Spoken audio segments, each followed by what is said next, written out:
for showing up. This talk, I've only given a couple of times. The first time I gave it, are you guys familiar with what a TED Talk is? So in the United States, they have started what's now called a SUD talk, substance abuse talk.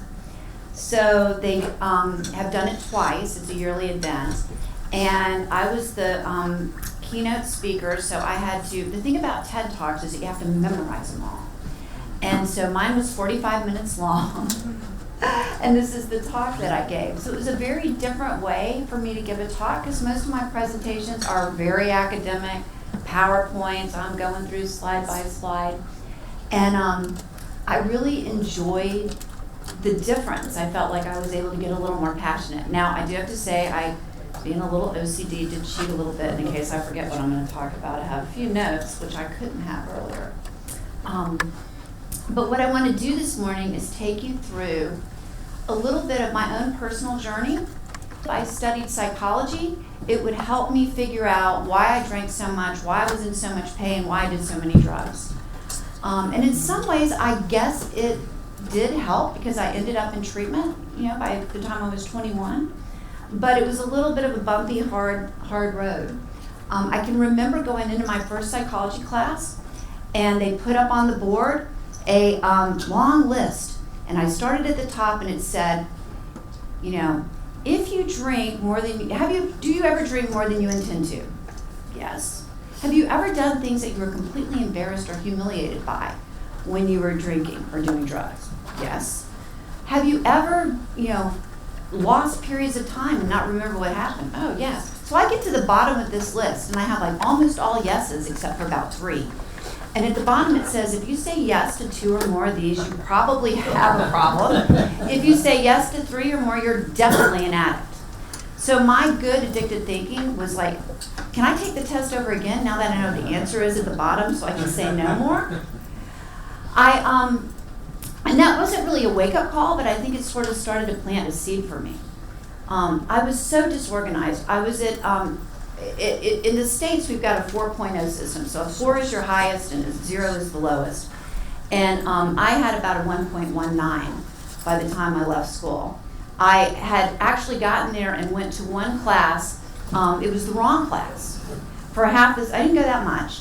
But when I showed up for the midterm exam, I actually had the nerve to go up to the professor. And I don't know about you guys, but in my addiction, I was really good at blaming everybody else. It was always their fault.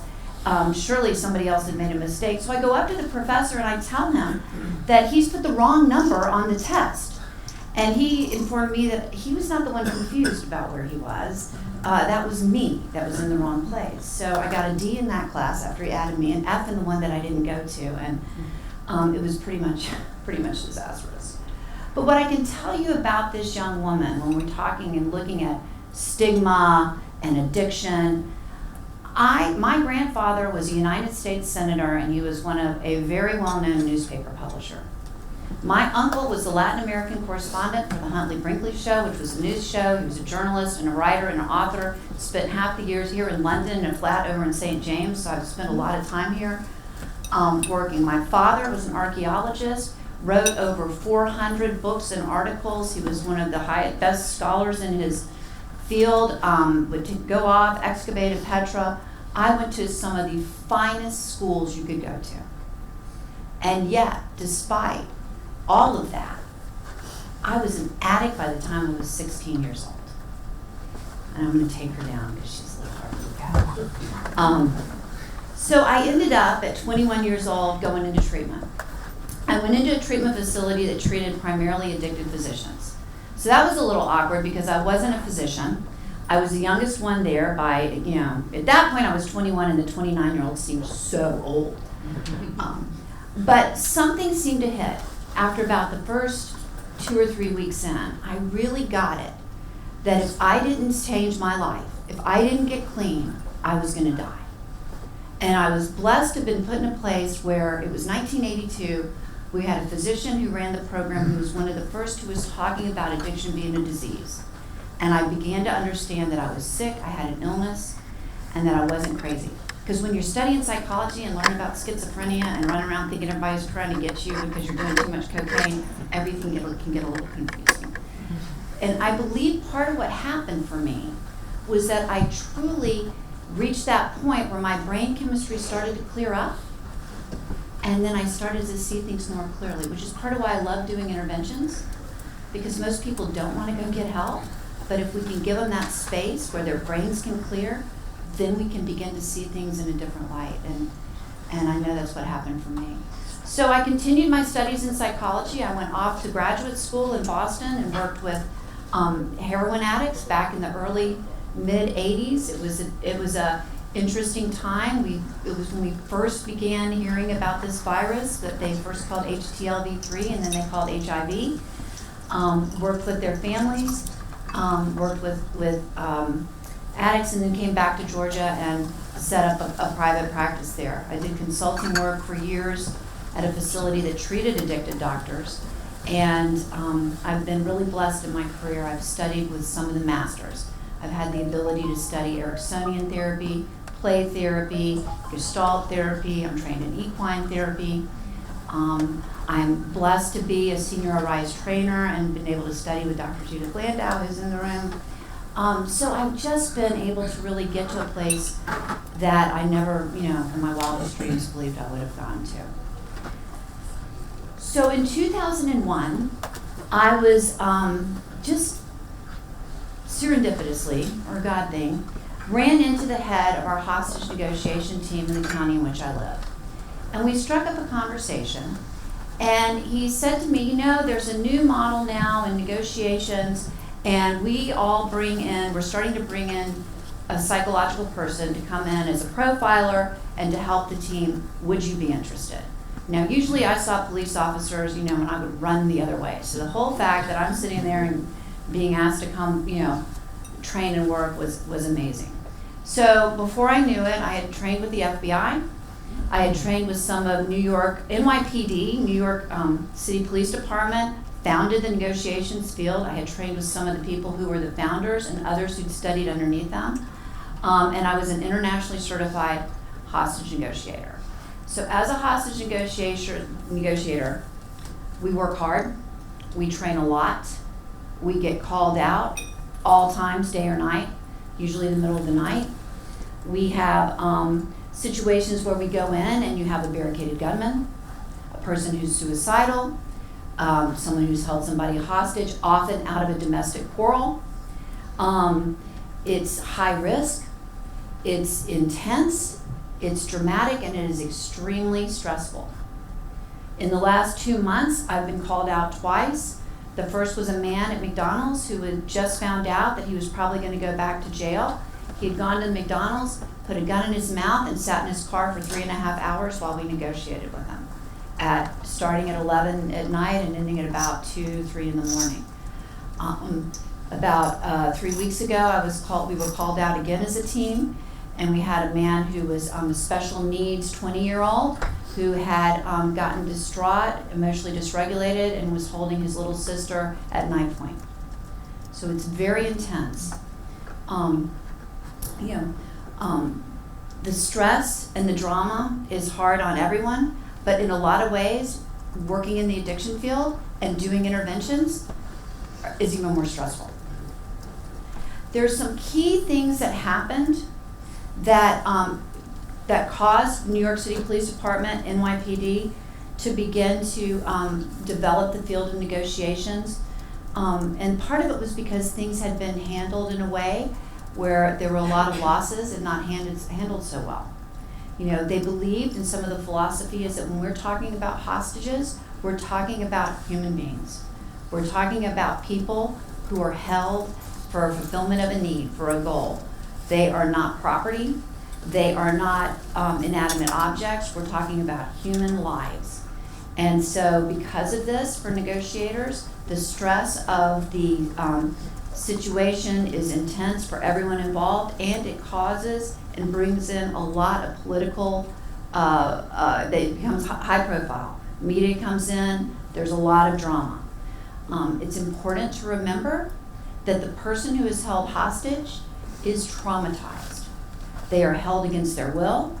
They have a lack of control over their situation. They are made to feel powerless. It is a very, very dramatic event, and the hostage takers play upon this drama. They take that and they use that for their advantage. There were several events that had happened that caused NYPD to kind of reevaluate the strategies that they were using when working in hostage situations, and I just want to take you through 3 of them. So the first one that happened was in Attica Prison. Attica State Prison is in upstate New York. They have about 1,200 inmates. The tension that the inmates had been feeling had been rising, growing. It was 1971. And one morning, at about 10 o'clock, the inmates overtook one of the guards.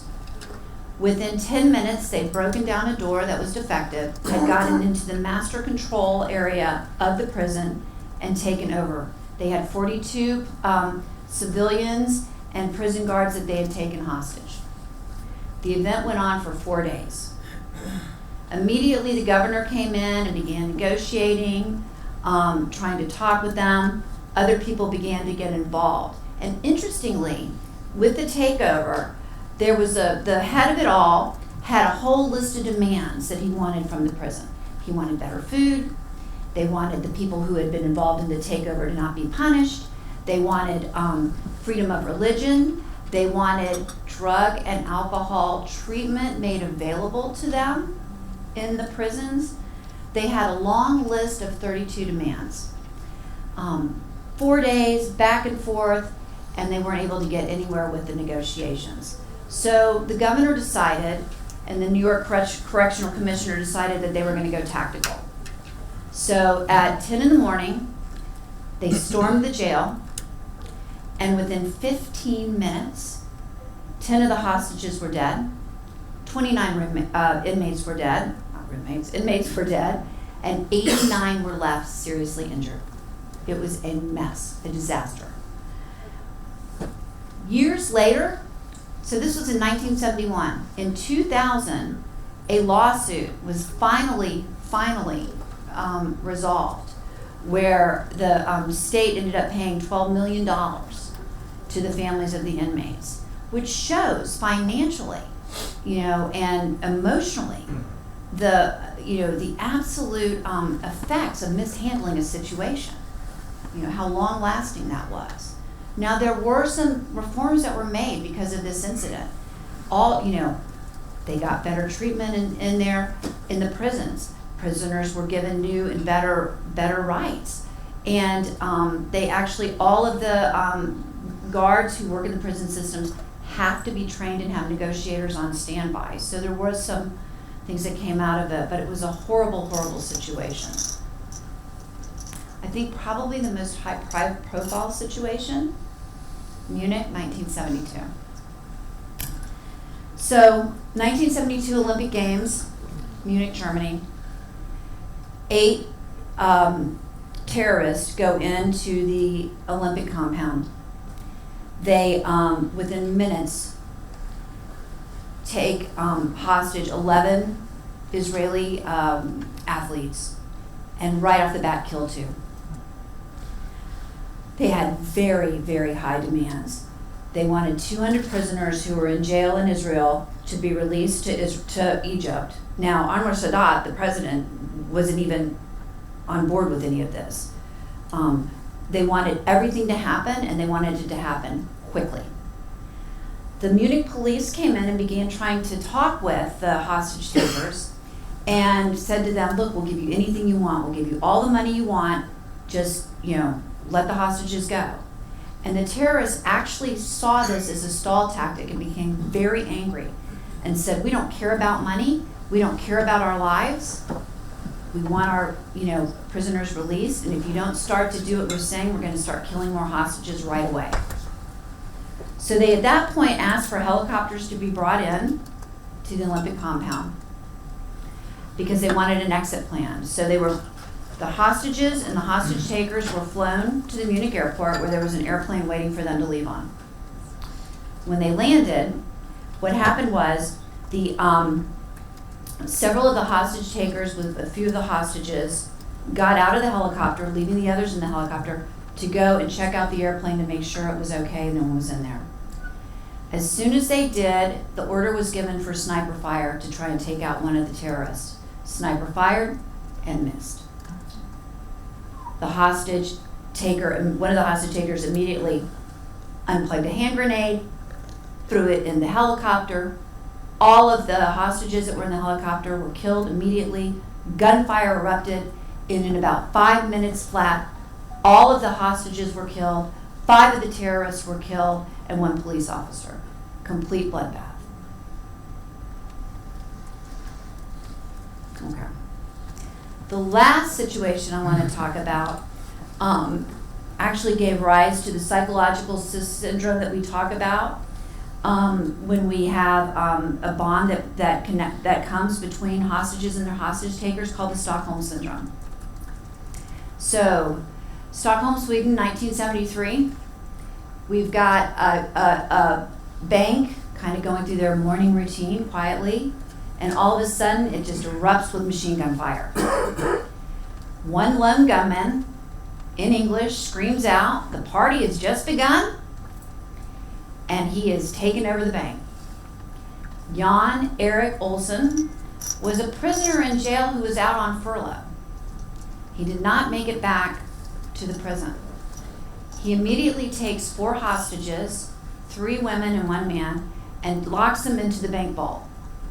Now, one of his first demands is that he wants his cellmate to come join him.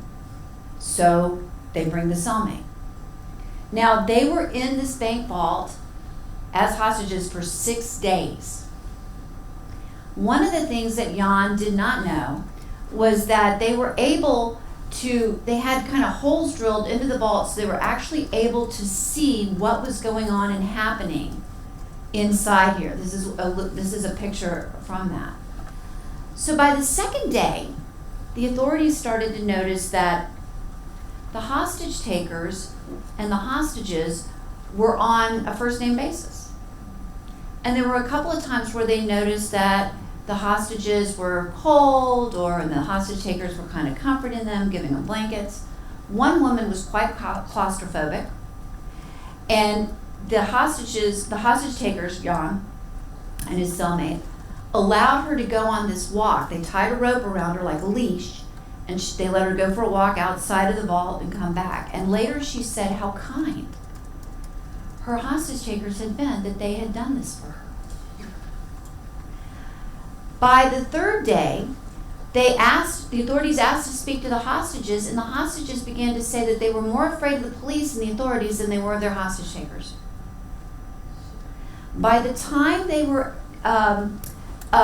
released, by the end of the incident, the hostages were more concerned that the police were going to hurt their hostage takers than they were for themselves, and it was almost difficult to get them to come out. They stayed in touch with their hostage takers, followed the trial, refused to testify against them. And there's some different stories, it depends on where you read, but some say that they even helped raise funds for their defense. So again, this shows how when people are terrorized, they can, and out of control, there is this, unique psychological dynamic that comes into play. So as a result of these and many other incidents, NYPD said, we gotta examine this. We have got to take a look and evaluate the use of force and confrontation in a hostage situation. And we've got to do it differently. And from this, they developed what is described as the most effective nonviolent tool that we have in law enforcement. It was developed by Harvey Schlossberg, who was a detective who also had a PhD in psychology, and Lieutenant Frank Blotz. And they came together and they came up with some very fundamental important, how do I say it? Some fundamental, important key elements to to negotiating. You contain and negotiate the hostage taker. You have to come in and understand the hostage taker's personality, what's going on in the situation, what the motivations are, and you have to slow down the incident so that you don't run in too fast, you take your time. They realized that when you have incidents like Munich, there are only 4 things that you can do. You can go in and assault, use of force, like they did at Attica, sniper fire, chemical agents, or you can contain and negotiate. And containing and negotiating is obviously the best way to go. They brought in a principle when it comes to negotiations. And if you haven't already started listening and hearing some of the threads that may sound familiar to the addiction field, one of the key principles of negotiations is 0 acceptable losses. This is a fundamental goal that I think translates absolutely into our world. 0 acceptable losses from the death of addiction. I've worked with thousands and thousands of people and still grieve over those who have died and not made it from their addiction. So they talked about how important it was to come in and understand the hostage negotiator's motivation. Like, all behavior is goal-driven, pleasure-seeking, stress-relieving in nature, and that it's important to come in and understand as much as you can. What's the goal? What's the history that's gotten the person here? So, for example, if you have a hostage situation where you've got someone who's broken into a pharmacy, the burglary goes bad, so now we have a pharmacist taken hostage. In the old days, it would be looked at as, here's a bad guy, he broke into this pharmacy and now he's trying to kill the pharmacist, But if you expand into what NPD is talking about, now you look at this as, here's a guy, he's addicted, he's broken into a pharmacy because he's desperate, he's going into withdrawal, he needs money for his drugs, it went bad, he has very few coping skills, to say the least, right?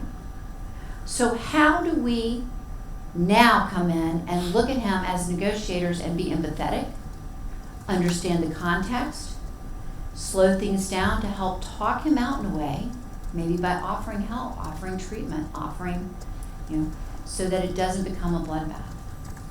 So key principles. The other thing to think about is how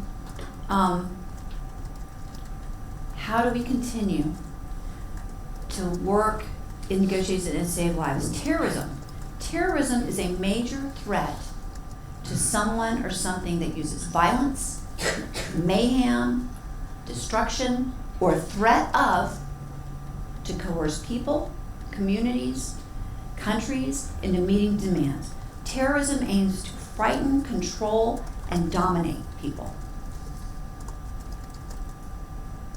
As I sat in negotiator school, learning all of this, I couldn't help but go right back to my roots. And everything sounded so familiar. A terrorist attack changes everything. After 9/11, our airports have never, ever looked the same. After the incident here in the UK where someone tried to carry a liquid substance that was explosive through the airport, we now only have little tiny bottles. Everything has changed. It's never been the same. We're on high alert. We're waiting for it to happen again. It's looming. When you have addiction in your family, nothing is ever the same. When you have lost a loved one to a death by addiction, everything in your life changes. When you've had a loved one who's addicted, they leave, you don't know where they are, when they're going to come back, everything in your life is different. You sit, you wait, you wonder what's going to happen next. Your anxiety rises. Hostages bond with their hostage takers. Stockholm Syndrome. But what do we talk about families doing with their addicted loved ones? They bond with them. I mean, we've been pretty awful to our families. We've sat back and called them, you know, in the United States, the worst thing you can call a mother is an enabler. They'll come in my office and go, ugh. We've terrorized them ourselves with that. Because what is it? A psychological bond because of terror. The terror of watching your loved one die slowly or quickly from addiction is painful. Our families have post-traumatic stress disorder. And they do the best that they can, but they have Stockholm syndrome in a way. We go around and we wonder, when is it going to happen again? When is that next terror attack going to happen? We are anxious. And when you have addiction in your family, you often end up doing the same thing. But then there's that other piece of it. You know, we know in the United States, let me tell you, our kids in school, they have tornado drills, they have fire drills. I grew up in the 60s, we still had bomb drills. They now have terror drills, but nobody has addiction drills. Our kids don't have addiction drills, and addiction's more likely to kill our children than it's ever gonna, than a tornado. We have mayhem when something, we had, even recently, it happened again. We had these jalapeno peppers that got contaminated with salmonella. And you would have thought the world was coming to an end. I mean, it was all over TV. People were yanking those peppers out of the grocery stores. If you had those peppers at home, you were throwing them out. Oh my God, the jalapeno pepper's gonna kill me, I'm gonna get sick. We had like one person die and about 10 people get sick, and it was jalapeno pepper mayhem. And yet, people are dying by the handful of addiction, and we're like, well, you know, I mean, it should be on the TV every day. Where's our reaction? Where's our response? Folks, we are under attack. And our killer is addiction. This is a copy, there's an amazing journalist in Florida. And she has been, her name's Christine Stapleton, she's got a great Facebook page, she works for the Palm Beach Post. She did an article where she took, just in her small town, every person in a year period who had died of an opiate, just opiate overdose. And ran a story where she had all of their pictures and stories about to give a name to these people and their deaths. In the United States, we have 91 people a day die from an opiate overdose.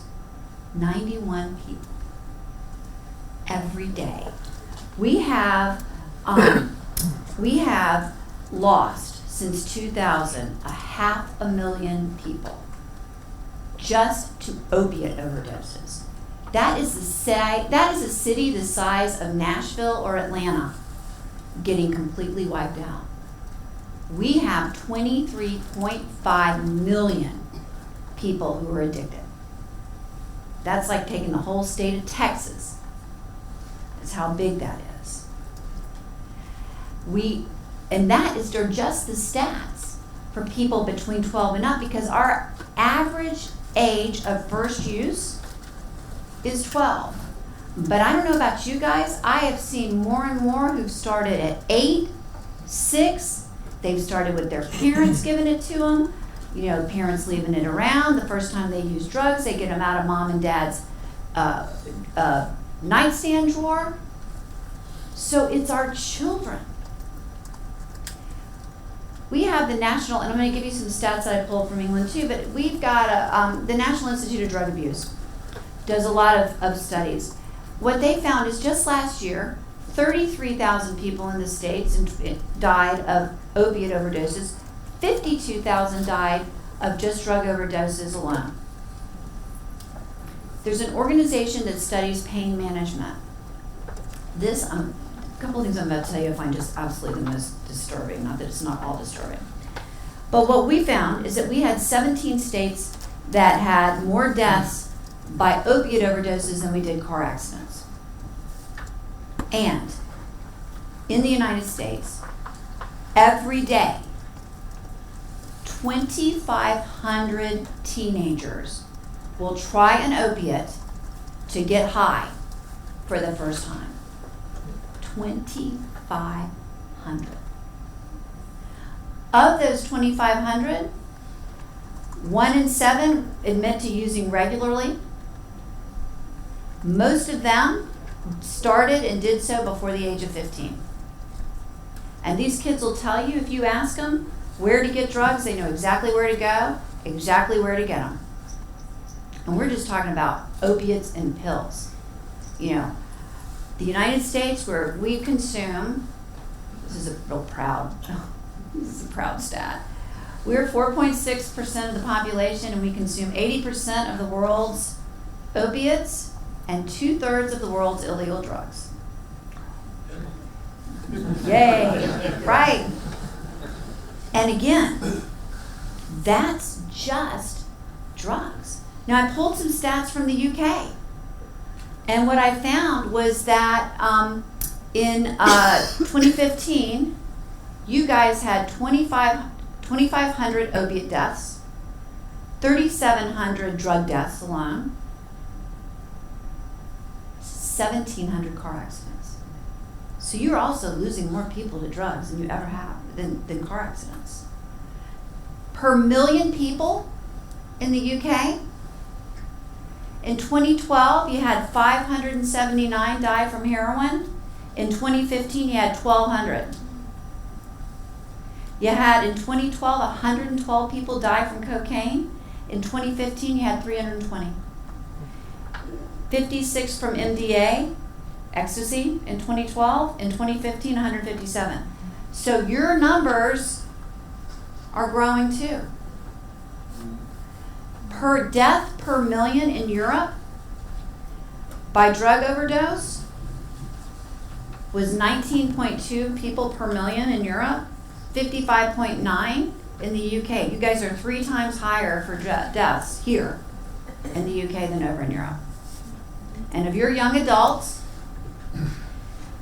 you have 16,875,000 young adults in the UK, and 7.6% of them, that's 1 million, let's just call it 1.3 million, used to get high monthly per their report. My guess is it's higher than that. We have an epidemic, and we have a terrorist among us. And that doesn't even include alcohol. What age do you identify young adult? The stats, some of the stats broke it down 12 to 15, 15 to, so I can't remember. I've got it somewhere right now. I can find it for you, but, at least it's our youth. We know that. I can't remember if it was 18 and under or if they did it like we do where we're 18 to 25. So alcohol, that doesn't even include alcohol. I mean, alcohol is closely connected with violent crimes such as rape, battery, sexual assault.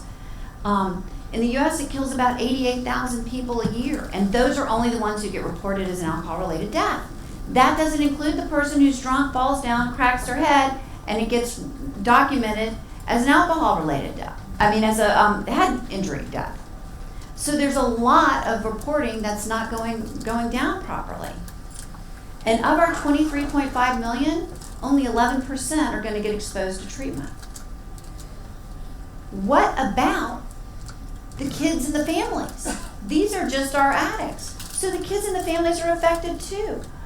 We have 1 in 4 child in the U.S. lives with a relative who has a relative who is addicted. We have studies that have shown that 80% of all child abuse cases, kids who are, affected by child abuse and neglect, substances were involved. 32% of our kids who've been removed from the home have been done so directly because of addiction. Now, Dr. Lando had some excellent stats yesterday on your stats for child abuse, kids being removed from because of addiction too. So it's prevalent and it's here. Folks, we have a terrorist amongst us. We are far more likely to lose our kids again by this terrorist than by ISIS, than by salmonella peppers. It's here. And the pain of it. This is Connor Eckhart. moments before they took him to harvest his organs and unplug him. He went through treatment. He was 19. He'd been sober about 8.5 months. He was in a sober living in California, and some people said, let's go smoke some marijuana, and he said, I can't because I get drug tested. So they said, well, there's this stuff. It's a synthetic marijuana. We call it spice. Why don't you use that? It'll get you high, and it won't even come up in your drug test. So he went. He literally had one hit of spice. His brain swelled. He passed out and never came back.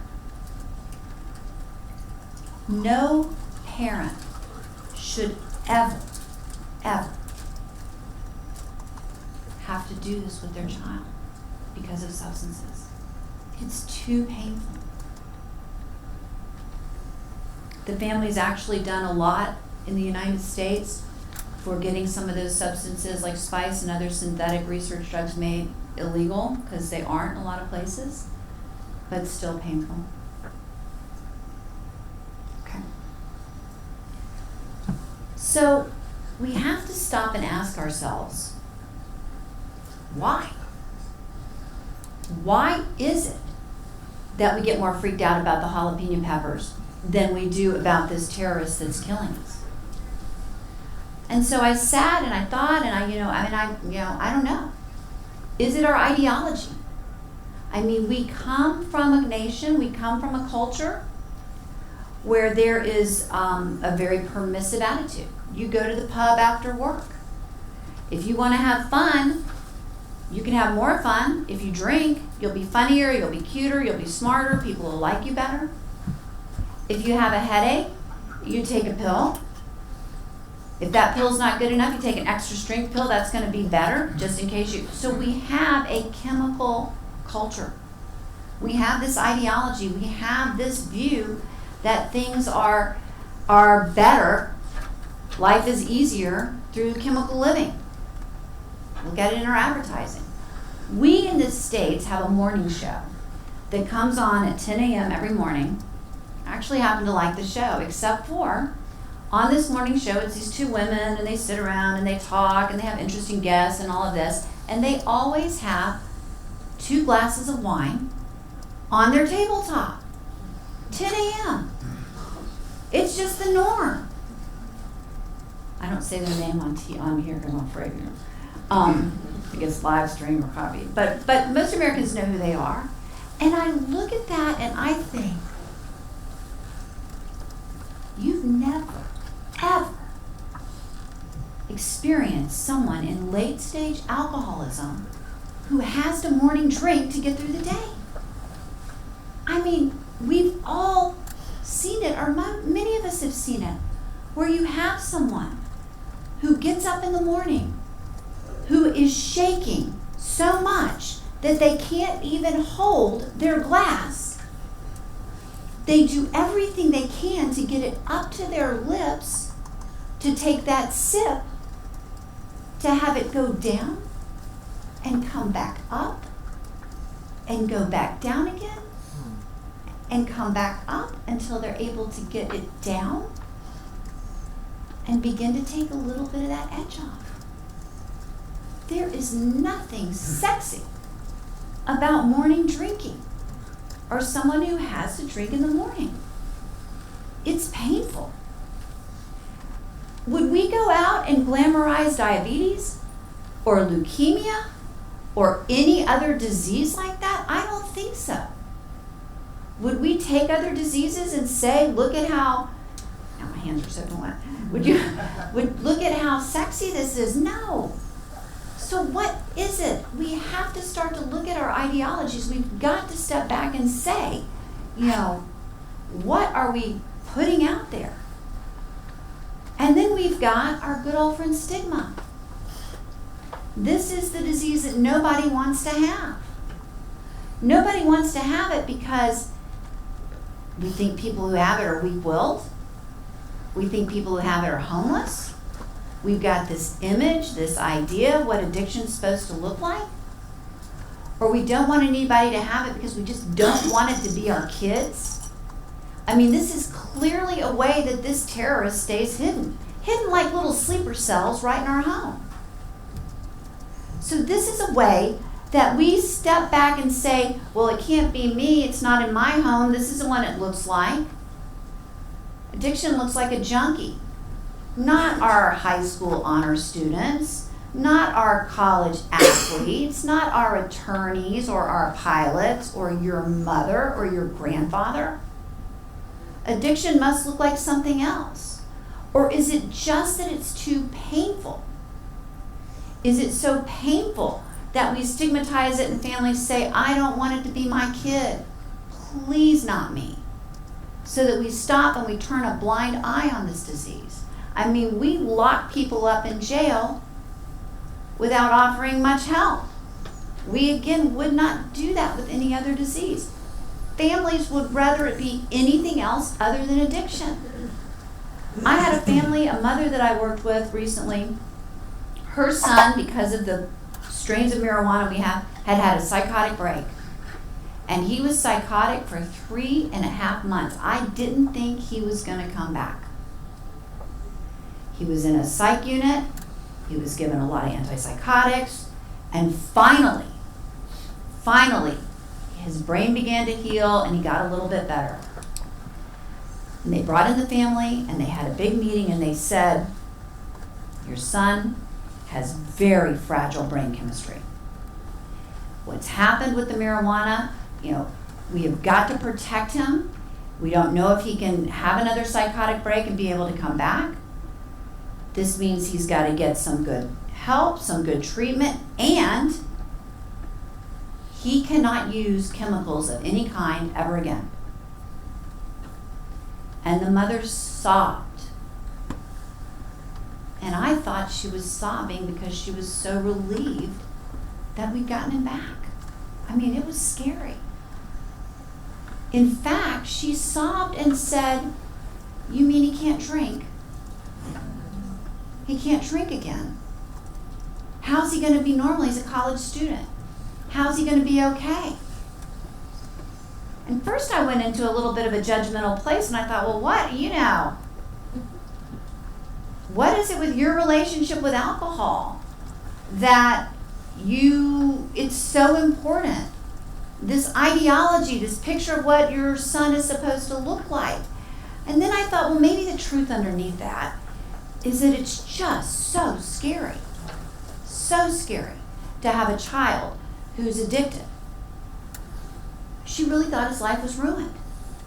And if you think about it, I mean, if he had a peanut allergy and he'd almost died because he went into anaphylactic shock from the peanuts, would she be sitting there saying, oh my God, we can't have peanut butter cookies at Christmas. This is awful. We really love peanut butter in our family. There wouldn't be a peanut in the house. And yet you take alcohol or drugs and they almost take your son away from you and you're upset. You think his life is ruined. You can't believe it. You're in pain. So is it this stigma? The stigma that comes in and takes us hostage? Is it the stigma that comes in and keeps things hidden? Keeps us from talking about it? Keeps us from wanting to talk about it? I started my career, like I said, early on, working with addicted physicians. This did a lot for me. Even though I had my own personal addiction, I was in recovery, it did a lot to help me see what addiction really looked like. It helped me with the stigma. Here were some of the brightest men and women I'd ever seen. Here were men and women who had been able to do any and everything they had ever put their minds to, get through medical school, get through residencies, and yet they couldn't get over their addictions without help. Mind-blowing. We had some of the finest cardiac surgeons around, and inventors, people that invented procedures, full-blown addicted. The first patient I worked with was a neurosurgeon.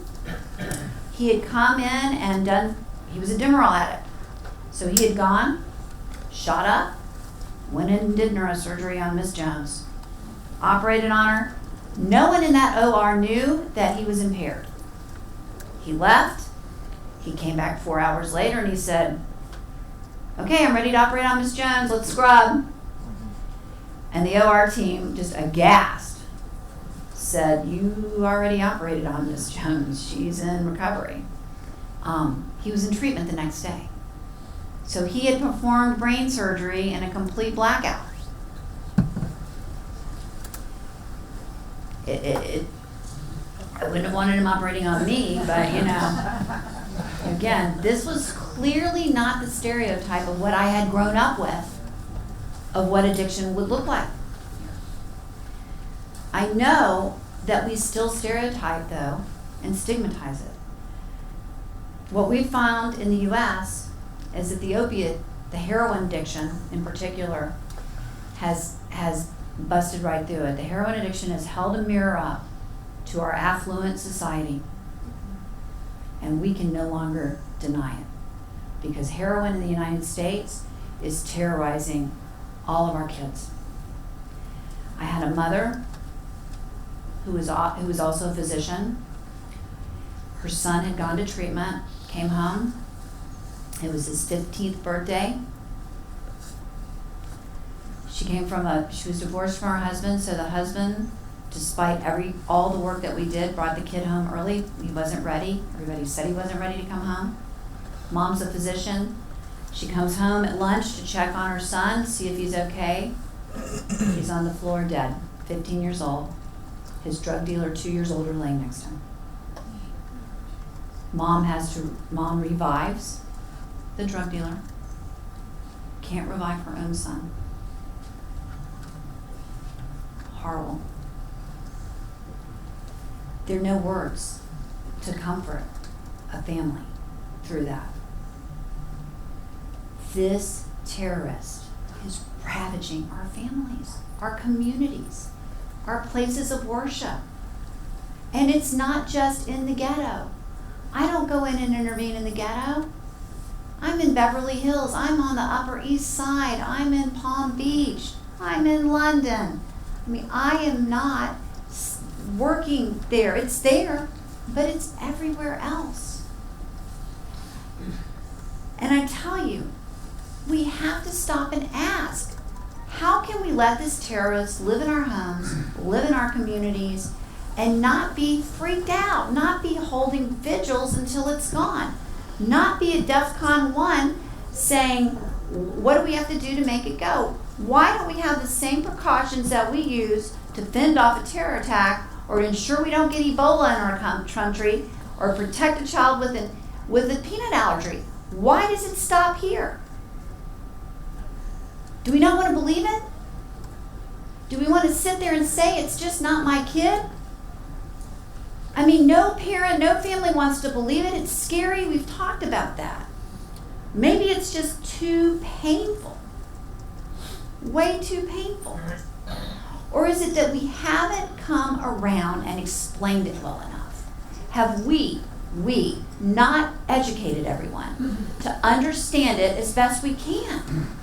If we suspected there was a sleeper cell somewhere, we would be all over it. We'd be talking to people about it. We'd be educating people for what to look for. We'd have facial recognition. We'd have cameras up everywhere. And yet we have sleeper cells in our home. We know who's at risk. And we sit back and we don't educate everybody. Here's what to look for. Here's how to spot it. Here's how to know if you've got it. We don't do it.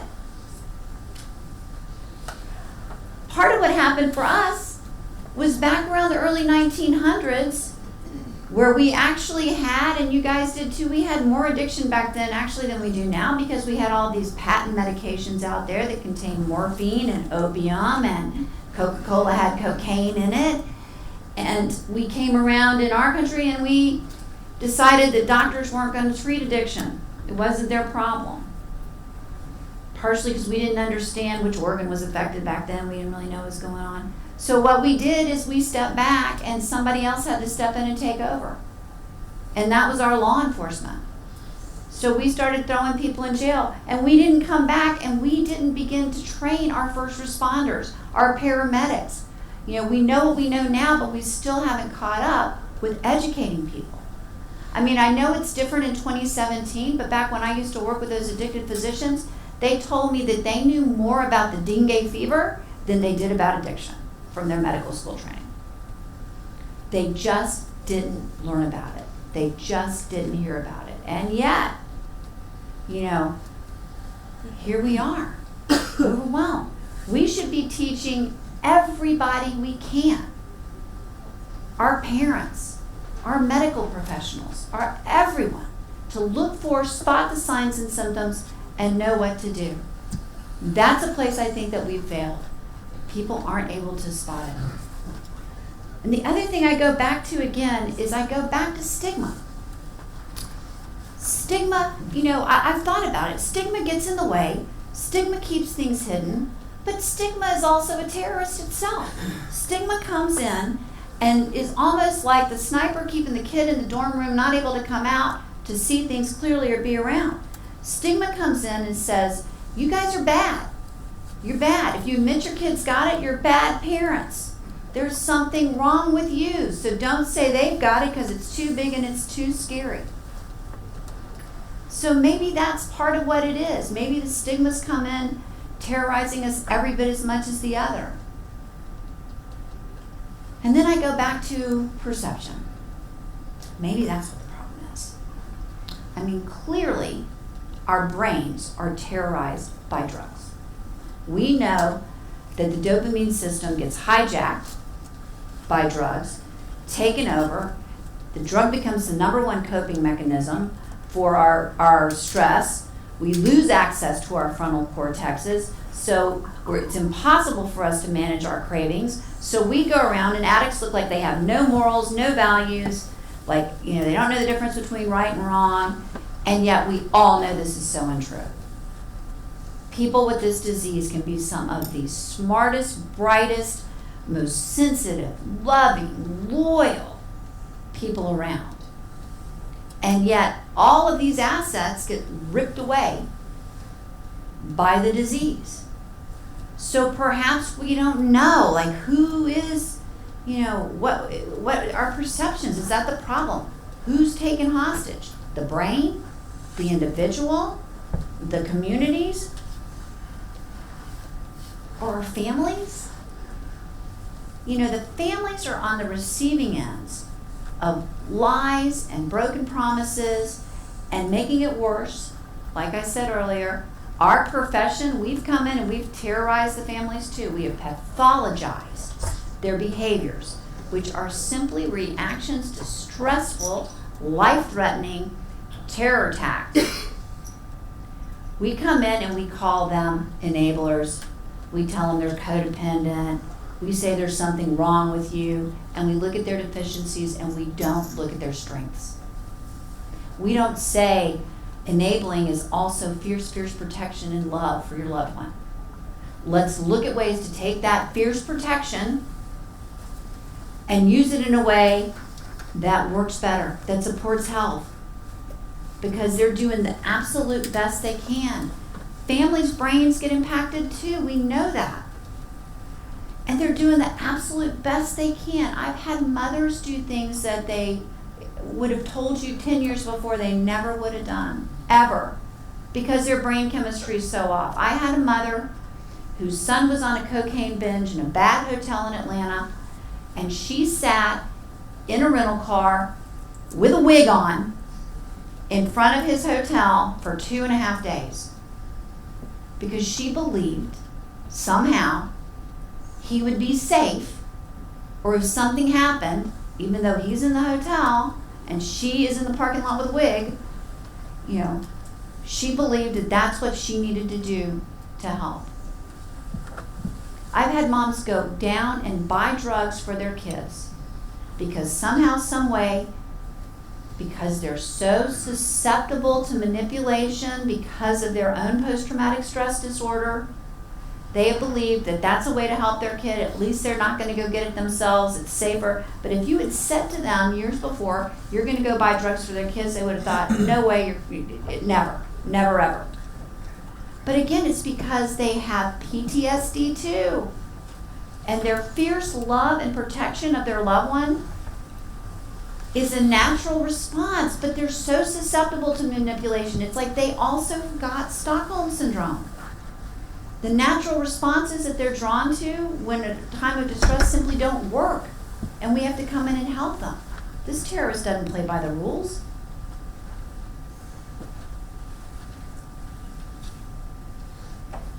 So here's our call to action. How am I doing on time? Oh, pretty good. Addiction cannot cause so much fear that we are simply resigned to its existence. We can't let it. We must be proactive in this war. We would not sit back if we had a hostage situation and go, well, I hope it works out okay.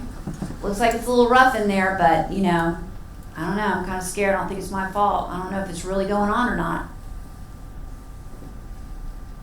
We have got to go into this battle with everything we've got. We can't just sit around and hope it works out. We've got to use every resource that we've got. We've got to go in with our eyes wide open, and we've got to be able to step back and say, we've got to do the best we can. When you're at war, you don't sit around saying, I wish I wasn't at war. I don't like being at war. This war is so inconvenient. That you get up, you put your boots on, you get out there, you march, and you fight. Right? That's what we have to do here. We can no longer sit around and go, we've got to use everything we can. So let me break it down for you a little bit. Today, we are in the absolute best position we've ever been in. Ever. To make a change. We know more about the parts of the brain that are affected than we have ever known. We know more now, certainly, than I did or we did back 35 years ago when I got treatment myself. Today, we have evidence-based, proven treatments that work. We didn't have that 20 years ago. We know what we've got. We are in a great position. In the U.S., 23.5 million people who are addicted. We have 23 million Americans in recovery. That's a beautiful thing. And on top of that, you know what we have? We have almost 200 universities that have got what are called collegiate recovery programs. These are special programs for young adults who are in recovery. They have to have been sober a year, who can go to university and have sober support. They have student unions where they have meetings. They go to the football games. Our football games go like that, not like that. They have football games where they do tailgating. Most people are out there getting drunk while they have sober tailgating. We've got an amazing amount of support in young people in recovery. Beautiful. We should be sitting back, going to all these young people who are at the university, clean and sober, and asking them, what did we do right? How did this happen? It's miraculous. And one thing I think about this too is that part of why this happened is because the parents got clean. And they saw it and they noticed it and they recognized it. And they taught their kids that it wasn't shameful. And it was okay to get help. We've got to change our ideologies and start to propagate truth better than we've done.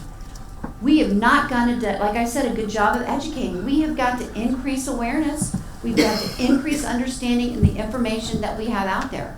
We've got to get that out to people. And these conversations begin with families in their homes around the dinner table, with children at a young age. We've got to do that. We cannot sit back and pretend it's not happening.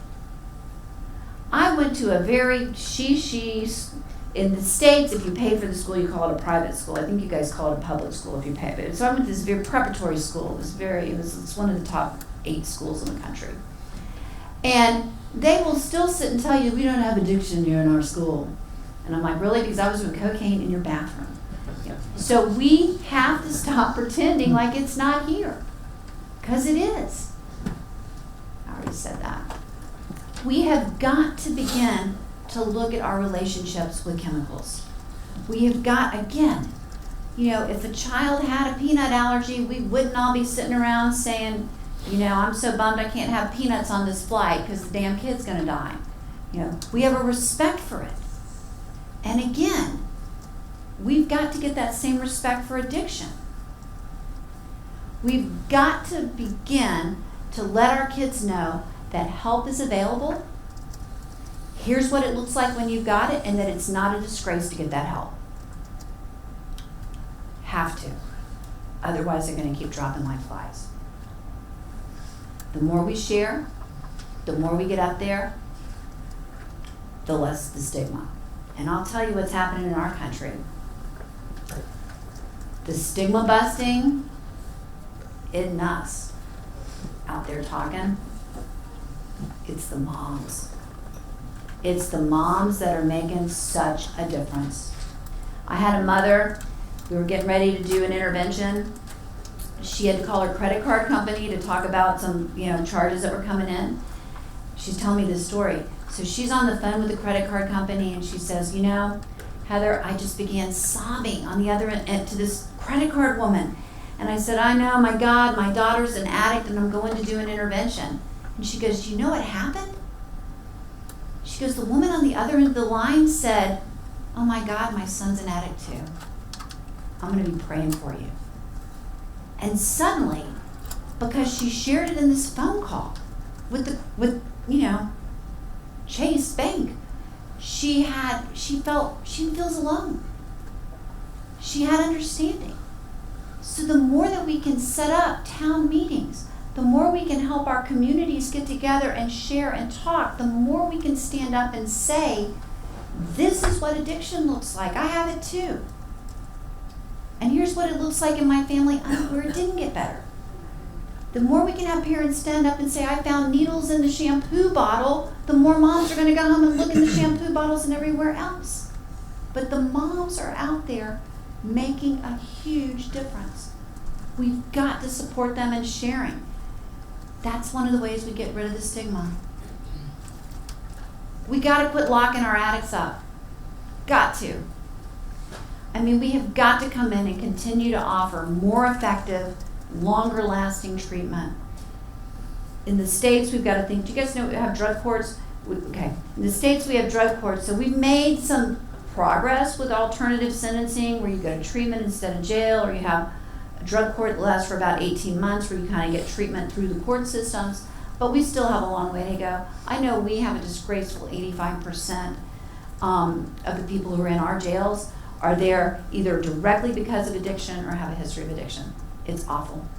There are many, many people there that could be productive members of society and aren't given that chance.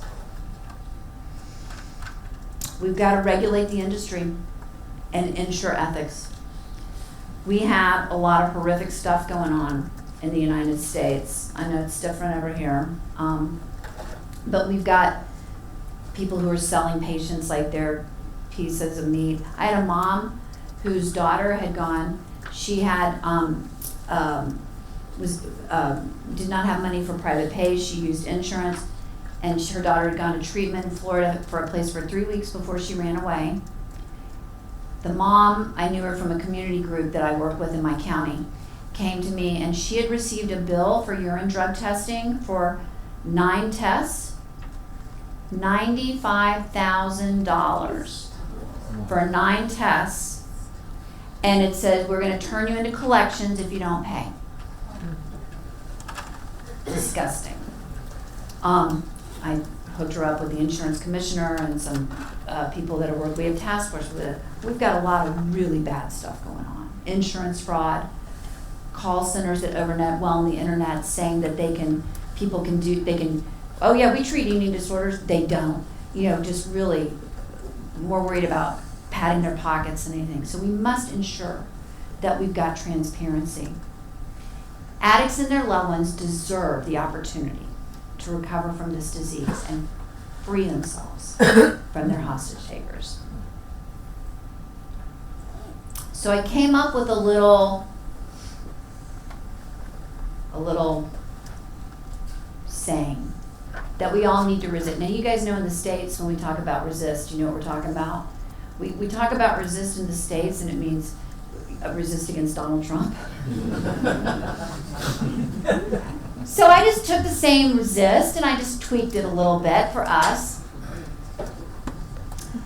So R, we need to be respectful. We need to treat people suffering from this disease with respect and dignity, the same respect and dignity we would treat someone who's got leukemia. Again, when I go back to that ethical stuff, and the call center, if you had a mom whose daughter had leukemia and she called the American Cancer Society for a referral and found out the place her daughter ended up was the place that paid the call center the most that day, we would be outraged. We have got to treat people with respect and dignity all around, the way we interact with them, the way we interface with them, and the systems that we put in place for treatment, which feeds into be ethical. We have got to break the stigma and speak out about addiction. We've got to facilitate those conversations. We've got to help that happen. And again, like I said, not only in the home, we need to come into our communities. Again, if we had the potential of a sleeper cell down the road as a community, we would come together and we would work to understand the warning signs, how to take care of ourselves. We've got to do it with addiction. And we've got to break the stigma by sharing that it's a disease and let people know they're not alone with this, that others have got it. And that breaks a lot of cultural barriers. I mean, I live in the southern part of the United States.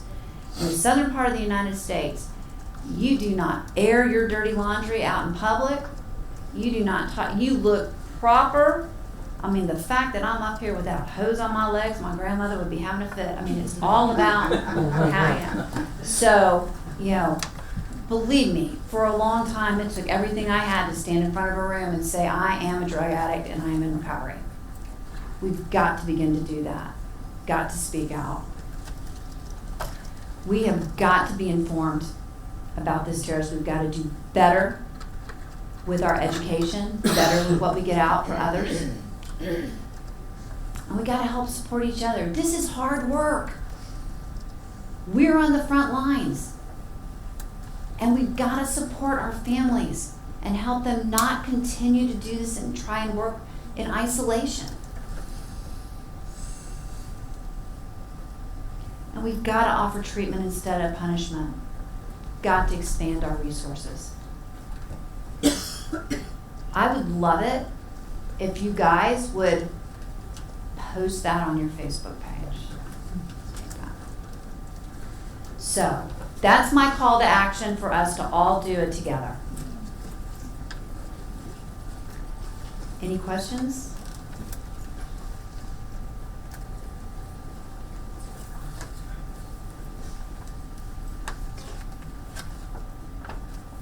That's all I got.